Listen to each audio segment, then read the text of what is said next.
chose qui a fait tic.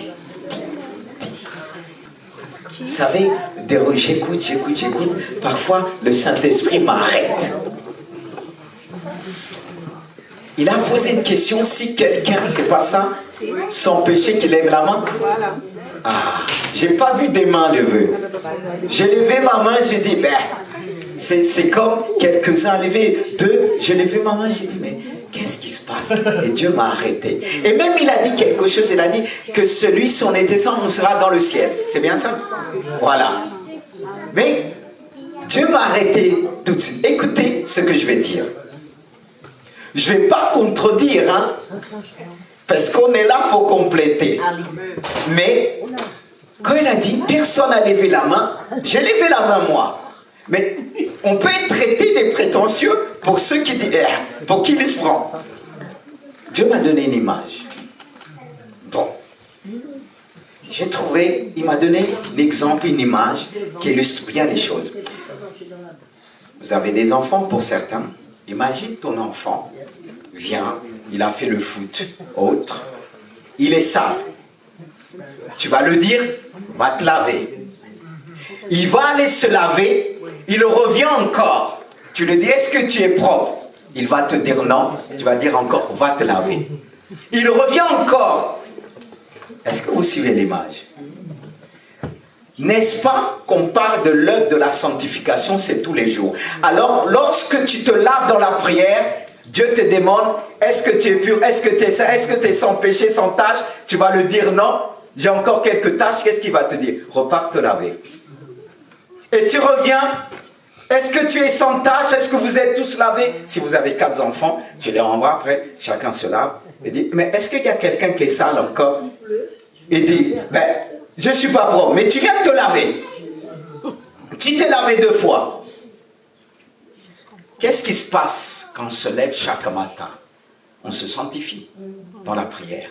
On prie, on demande Dieu pardon. Après, s'il demande encore, t'es sale, tu vas dire, je me suis lavé. Mais t'es pas propre, il y a un problème. Est-ce que vous suivez? Je ne pense pas si tout le monde a compris. Peut-être je me trompe. T'as pas compris? Bon. Chaque jour, oh, tu vois, on se brosse les dents et tout ça. Pourquoi? Pour se purifier. Qui dit sainteté dit pur. Mettre à l'écart, laver. Tu vois? C'est-à-dire, on se lave. Parfois, chaque matin, on brosse les dents et tout ça. Pour pas, sinon, qu'est-ce qui risque de nous arriver? On risque de mal voir et tout ça. On aura des problèmes de voir parce que les yeux et tout ça, on nettoie ça. Bon, et quand tu te présentes quelqu'un, il te dit, est-ce que tes yeux sont propres, ta figure? Tu vas bien le dire, c'est propre. Parce que si tu dis c'est sale, il va dire, va nettoyer. Jusque lorsque tu sois propre, tu reviens. Et quand tu es propre, tu ne vas pas dire t'es sale. Et qu'est-ce qu'on fait spirituellement? Et spirituellement, quand on se lève le matin, on demande à Dieu, purifie-moi. Si j'ai eu des mauvaises pensées, si j'ai eu ce sage, si je... Il te lave, il te purifie par son esprit. Mais le fait qu'on dit, s'il y a quelqu'un qui est sans péché, lève la main, personne n'a levé la main. C'est comme si on est sale. Voilà, c'est ça. Parce qu'on n'est pas dit, on sera toujours, on aura toujours, moi j'ai pensé comme ça. Comme je sais on aura toujours des péchés, on est pécheur. Moi, je suis plus pécheur. Même parce que Jésus. Ah oui, parce qu'on a Jésus. Oui, attends, il y a un problème. Attention dans ce que nous confessons. Ça paraît orgueilleux. Non. Parce qu'un enfant qui va se laver, tu lui dis 50 fois aller se laver, il va dire, mais il y a un problème, papa, je suis propre. Regardez qu'est-ce qu'on fait à Dieu. On dit, tu te laves, tu te purifies dans la prière, tu viens de prier, il t'a lavé, il a permis, tu dis, je ne suis pas propre. Ah oui, d'accord. Ok, comme ça, oui, d'accord. Ah mais c'est pour ça qu'il faut... Non, Dieu m'a donné une image pour parler. Parce que j'ai dit, le seul à lever les mains, c'est un problème. C'est-à-dire, il dit, il faut éduquer le peuple de Dieu. Parce que, n'est-ce pas, il dit, je suis saint, soyez saints.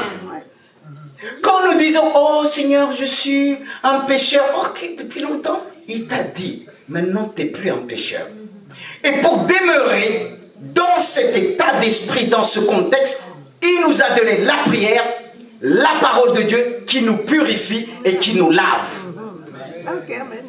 Quand vous regardez dans Éphésiens 5, 22-25, il dit, quand il dit, Marie, aimez vos femmes et tout ça, comme moi je me suis donné, lavez-la par l'eau de la parole. C'est-à-dire la parole nous lave, la parole nous sanctifie. Et quand je me lève le matin, il me purifie, je la porte tout. Pour lui permettre de me laver, on a besoin de se laver continuellement pour demeurer propre, spirituellement, mentalement. Mais lorsqu'il nous demande, est-ce que vous êtes propre? Personne ne lève la main. C'est qu'il ne nous a pas donné ce qu'il faut. Or, qui dit le sang de Jésus est plus précieux que tout. Même le sang, il est plus précieux que le sang d'Abel qui crie encore, mais le sang de Jésus est au-dessus. Est-ce que vous comprenez? Oui. Quand j'étais là, Dieu m'a dit, tac, ça m'a fait tac. Il dit, tu vas enseigner le peuple, parce que non, on est là, le diable il est content. Ah, t'es ça là, t'es pas propre, hein, tu me ressembles. Ah oui, et encore une deuxième. C'est pas fini, parce que j'écoute. Quand j'écoute, le Saint-Esprit me parle. Il a dit que si on était parfait, on sera déjà dans le ciel. C'est bien ça? On le dit. Qu'est-ce que j'ai dit vendredi? Quand Dieu a créé les cieux et la terre, il règne dans les cieux et nous on règne sur la terre. Et il est dit que pour le règne de 1000 ans, quand on sera enlevé, on ne va pas rester les 7 ans, on va redescendre pour régner pendant 1000 ans. Vous voyez, on ne va pas rester là-haut. Hein? Parce que quand il avait dit au départ à l'homme, il a créé l'homme pour que l'homme règne sur la terre. Et pendant que lui il règne dans les cieux, nous on règne en bas. C'est pourquoi, après le règne de 1000 ans, quand tout sera détruit, il y aura des nouveaux cieux, une nouvelle terre. Et Jérusalem descendra sur la terre. On régnera. Même ça sera la terre et le ciel. Voyez?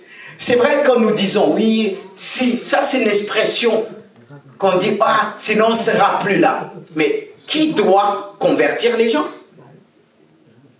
Qui doit emmener le règne de Jésus? Voyez, il y a plein d'expressions. On dit chrétien, mais Dieu de fois nous reprend. Même moi, une fois, je disais, Seigneur, c'était quand j'étais dans un trait, remplis ce lieu. Mais il m'a dit, attends, c'est la deuxième Pentecôte. Toi, remplis l'onction que tu as reçue. Est-ce que vous suivez? Le Saint-Esprit, bon, il nous corrige. N'est-ce pas que toute écriture est inspirée de Dieu, utile pour nous convaincre, nous corriger, nous enseigner, nous instruire dans la justice, afin que l'homme ou la femme de Dieu soit préparé, puisse bien rentrer. C'est pour ça que quand nous prions, Dieu aussi nous forme selon sa parole. C'est pourquoi, des fois, il y a des prières qui ne dépassent pas le plafond.